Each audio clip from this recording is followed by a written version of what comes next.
Ontem eu estava olhando um pôster que falava sobre a experiência com o Espírito Santo, a experiência com o tocar do Espírito Santo e a profunda transformação que isso produz no indivíduo.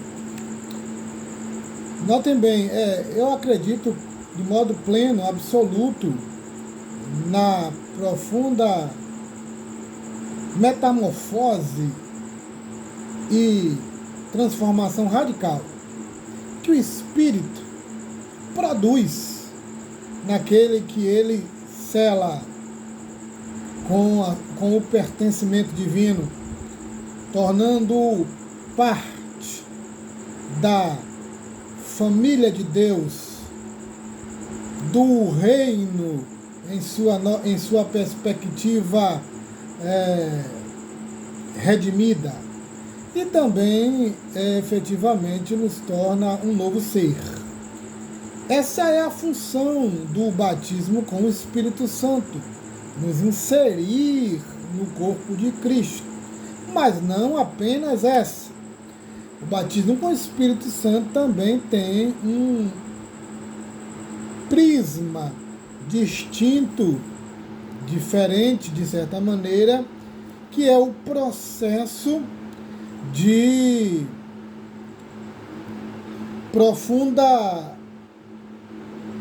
profundo poder e de autenticação ministerial que ele gera naqueles que ele regenera e insere no corpo de Cristo. A igreja tem se dividido e polarizando essas experiências que, ao meu ver, a partir da leitura das tradições, das parabases do Evangelho e da teologia e da escrita inspirada paulina, é que de fato são dois ângulos, dois níveis de atuação do Espírito Santo. Uma definitiva, quando ele insere, regenerando o pecador no corpo de Cristo, tornando-o discípulo de Jesus e parte dessa comunidade espiritual que Jesus chamava de igreja. E a outra que consiste num revestimento de poder processual. Eu quero dizer com isso que acontece várias vezes durante o percurso existencial ministerial do crente redimido e que, de fato, o capacita a experiências singulares, vivificadoras e efetivamente sui generis, de tal maneira que o indivíduo vai realmente experimentar de um direcionamento, por isso é chamado de plenitude, do Espírito, guiando em certos caminhos e pontuando de modo específico essa trajetória ministerial. Essa experiência agora processual, especificamente do revestimento de poder, da experiência de enchimento, que não é singular, que não é definitiva no sentido de um processo completo, como foi o batismo quando nos inseriu no corpo místico e espiritual de Jesus, mas é de fato um processo, ele é processual, ele acontece muitas vezes. Agora vejam só, essa experiência então do Espírito, nós precisamos distinguir como ela acontece, porque muita falácia, muita orientação que não tem fundamento de fato escriturístico, acabam determinando este caminho. E Paulo vai, na carta aos Efésios, nos dá essa direção bem específica da origem efetiva dessa experiência de plenitude do Espírito, oriunda desse ângulo e desse eixo da experiência do Espírito, que ela, ao meu ver, é bilateral, ela tem essas duas ênfases. E pelo menos como a janela que eu interpreto essa experiência, essa vivência, esse fenômeno chamado batismo. Então, primeiro eu quero dizer o que não é. O batismo, essa plenitude do Espírito, esse revestimento de poder, ele não é originado de experiências de misticismo, de experiências místicas, de uma experiência mística que lhe dá a plenitude pronta. Primeiro, não. Segundo, também ele não é fruto de nenhuma experiência entusiástica, né? Não é fruto do entusiasmo, né?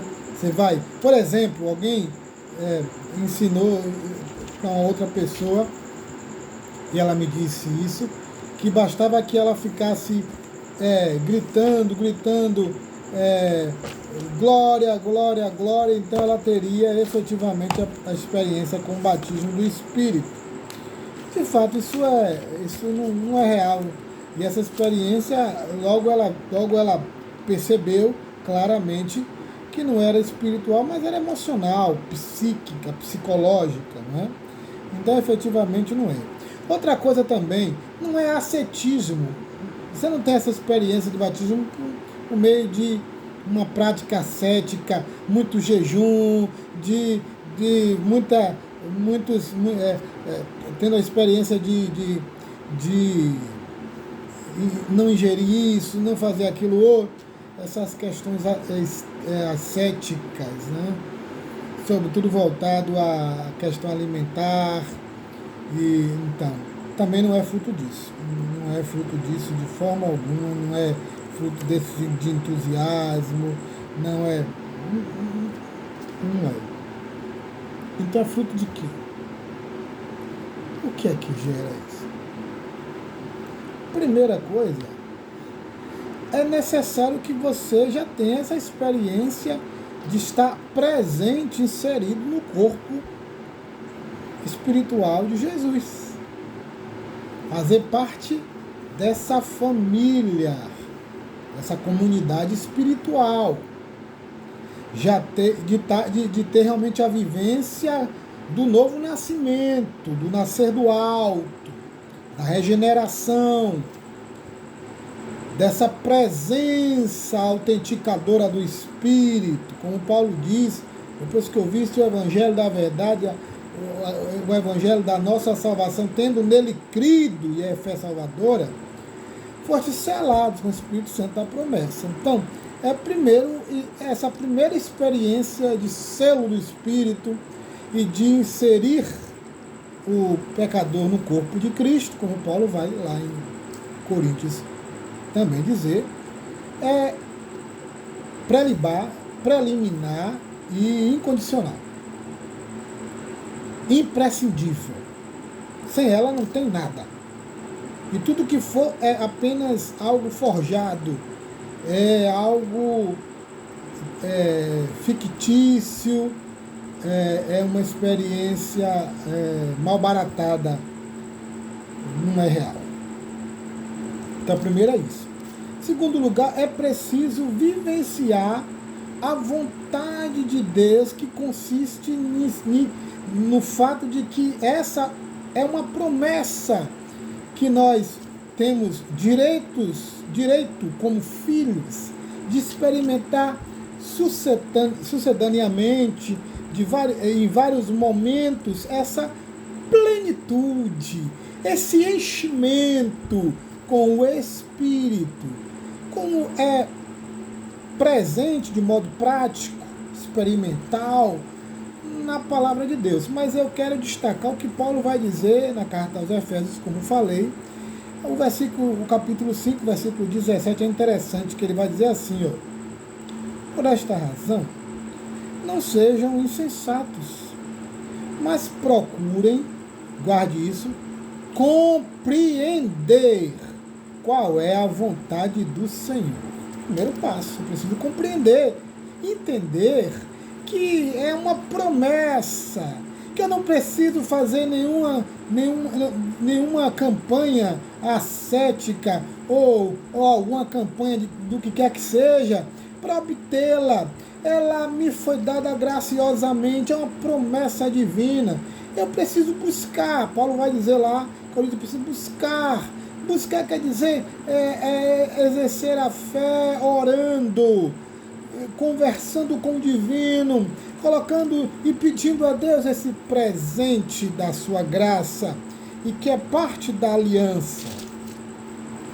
Então eu preciso compreender essa vontade, entender que eu não preciso pagar nenhum preço para tê-lo, a não ser oração e fé na intervenção divina do Espírito de enchimento, e que a partir disso eu serei direcionado pelo Espírito, vivenciando o poder, o dinamis de Deus, né? Outra coisa, Paulo vai dizer: e não se embriaguem com o vinho, pois leva a devassidão, mas deixe te encher do Espírito Santo.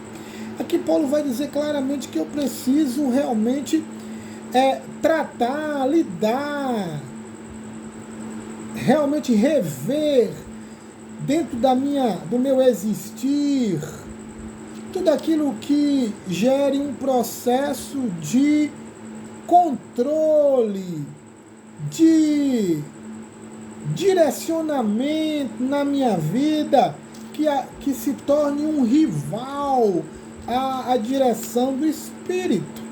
É tanto que Paulo vai dizer que eu preciso deixar o Espírito me encher. Eu preciso permitir, à medida em que eu trato com qualquer experiência que tenha o condão de dominar, de estabelecer uma diretriz, um diretório para a minha vida, ou seja, o vinho. Desculpa. E esse vinho aqui ele pode ter outros nomes. Paulo utiliza aqui porque ele sabia da prevalência dessa prática de consumo de vinho, da embriaguez. Isso era bem presente nessa cultura. Então Paulo já usa por conta de contexto. Mas esse vinho representa qualquer sujeito e elemento que de fato domine minha vida, como se fosse o álcool na vida do embriagado, do bêbado. Paulo disse que em vivendo isso eu não vou ter a plenitude de espírito. Mas em tratando disso, eu preciso me movimentar para, de fato, então, estar aberto a essa atuação de domínio, controle e direção do Espírito Santo, que não é uma energia, mas é uma pessoa divina, o CEO da nova aliança, e que tem a vocação, o propósito dentro dessa relação trinitária econômica, de realmente tornar nosso as promessas de Deus, executar o plano divino da redenção. Quando acontece isso, eu experimento dessa plenitude, e as mudanças são reais, verdadeiras, poderosas, transformadoras, radicais, profundíssimas, e que vão realmente me levar a experimentar e a tornar explícito este novo ser. Que Deus lhe abençoe.